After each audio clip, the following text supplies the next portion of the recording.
Welcome back to Quinte Connection. So great to chat about Base 31, but coming up now on the show, Kids Got Talent coming up very quickly at the Empire Theatre on April 21st. Joining us, the co-chair of the Kids Got Talent event, once again, Sherry Parkhurst, and the executive director of the Children's Safety Village here in Belleville, Bill Glitsky. So Sherry and Bill, so great to have you back on the program. Thanks so much. It's hard to believe another Kids Got Talent is upon us already. Yeah, I don't know how it became season 5 already. We've experienced everything.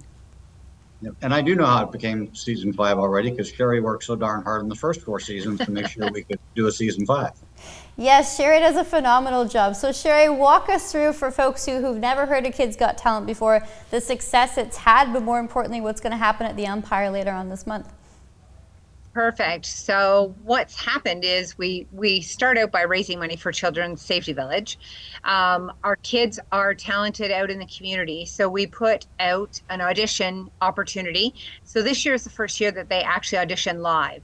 So they went to Maranatha Church to audition one day, and we had so many kids that we were able to do a second audition day at Aspira Quinte Gardens. Had over 70 contestants audition for us.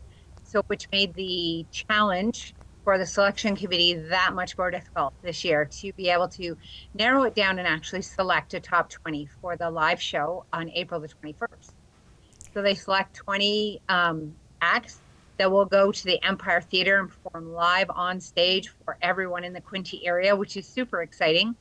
We've got 3 categories this year. So we have our young kids, which is ages 4 to 11. We have our middle-age group, the 11 to 14 category, and then we have 15 to 17. So we've changed the groupings slightly this year to adapt more to the ages of the students or kids, I guess, that we have that audition. So it's super exciting. We have dancers, we have singers, we've got piano players, electric guitar player, we've got a ukulele player, we've got some ballerinas coming, we've got just such a great variety of kids that have come out to perform for everyone in the Quinte area.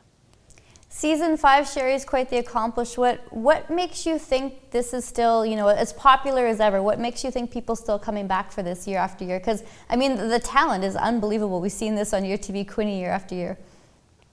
I think that the drawing card is that kids that have been a part of it are sharing it with their friends, with other people in their theatrical background. So you have theater kids that talk about it, and they may not necessarily go to the same school, but they're like, oh my gosh, we had this amazing opportunity to be a part of Kids Got Talent. And it is a red carpet experience from the moment that they audition for the show. They get, like their screen pictures taken at the live auditions.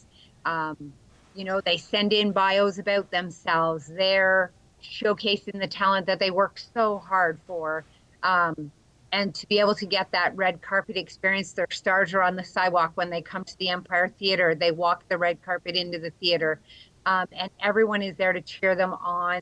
There's great awards. They win big checks, trophies, and all that kind of stuff. I think it's just an exciting opportunity to really make the kids of Quinte feel like the spectacular superstars that they are. Thanks, Sherry. And a great segue over to Bill Glitsky, who benefits from all the generous donations from Kids Got Talent every year.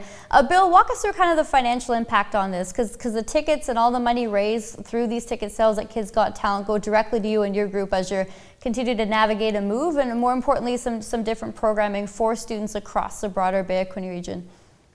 Yeah, so Kids Got Talent is our largest fundraiser. Depending on the year, it's well over 25% of all the money we raise comes from this one event. Some in the past it's been as close as 40+%, and that's huge, because all our money comes from donations and sponsorships and our partners. We don't get any help from the government, which is fine, because we have tremendous partners and sponsors who help us do that. But the challenge with safety education is it is ever changing, ever evolving. The Safety Village started out teaching kids how to cross the street, walk on the sidewalk, and avoid getting hit by a car. We now have expanded that to fire safety. We deal with via rail and train safety. We work with St. John's Animal Group for animal safety. We have just brought in the last couple of years home safety for the little ones. We now work with Lexicon Energy for electrical safety, and we are continuing to develop and expand our programming in internet and personal safety. So the challenges never stop. The programs continue to evolve and grow, and fortunately, we have programs, we have partners, and we have events like Kids Got Talent that allow us to continue to do that, because the last thing we ever want to do is do less in trying to keep kids safe. We always want to do more. Yeah, Bill, you always seem to be quite busy, you and your team. We've seen you at Canada Day here in Belleville, waterfront with those mini cars that kids can try and go around at. Are we going to see you out more with community events this summer, Bill? And do you need volunteers? I guess that's a big question here. We do plan to be at least as many, if not more, community events this summer. And the big thing we're hoping to do is have more open house events here at the Village as well.